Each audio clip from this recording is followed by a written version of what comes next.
Hello, everyone, and welcome again to another Teacher Joseph podcast. I want to tell you for a moment about British politeness. Now, this is something which is a little bit confusing for many people. Why British people always begin with words like, sorry, can you close that window for me, please? Sorry, can I just squeeze past? Or, even more polite, excuse me, if you don't mind, I would like you to move just for a second, please. Sorry about that. Thank you. You see, the way we do it, we always use indirect communication. So we talk a lot amongst ourselves about British politeness because it is a little bit of an overkill to say sorry, I would like, would you mind?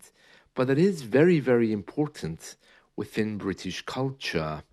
So, for example, if I'm walking on the street and someone asks me, excuse me, would you mind telling me where the train station is? Or, excuse me, could you point me in the right direction for the train station? I will say, yes, of course. But if the person comes to me and says, where's the train station? It's not that I don't want to help them, but I would be a little bit surprised by their lack of politeness. It might take me by surprise. And if that happens, they're not likely to get a positive answer. I probably would just say, no, sorry. And that would be it. In fact, someone came to me in a car a few days ago and they said, I'm looking for this new shop. Do you know where it is? There was no please. There was no thank you. It was just, I want to get to this shop. Where is it? And I was a little bit uncomfortable. And I said, I'm sorry, I don't know. And she said, well, it's around here somewhere. And I said, well, it may well be. Why don't you look at the map? Because I certainly don't know where it is. I'm really sorry. And I found myself apologizing for being unable to help this person. But yet her direct way of speaking made me really uncomfortable.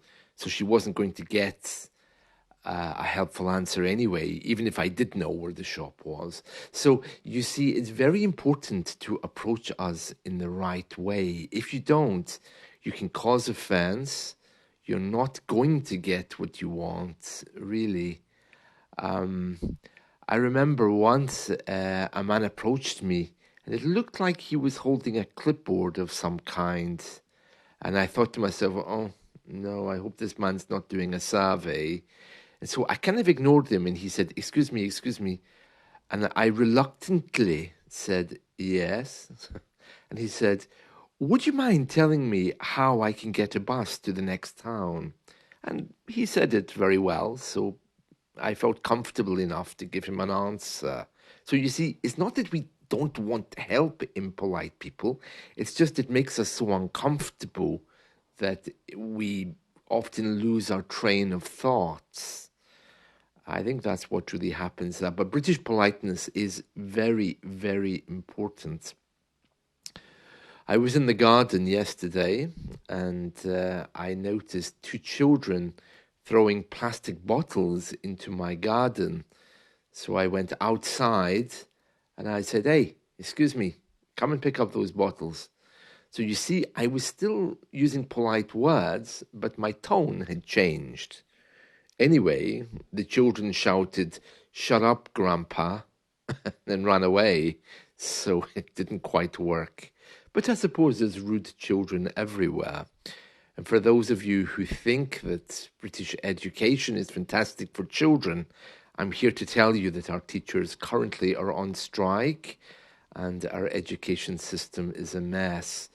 The private education system apparently is a little bit better, but if you think that we have a good education system, the quality might be good, but more and more they're unable to control children. So we have a lot of problems at school with violence and children misbehaving and these things. So that would mean that many people choose to send their children to private schools, and even they aren't the best. I'm over my 5 minutes. I promised you I would keep this podcast to 5 minutes as much as I could. We're at 5 minutes, 21 seconds, so I'll say goodbye. Have a wonderful day.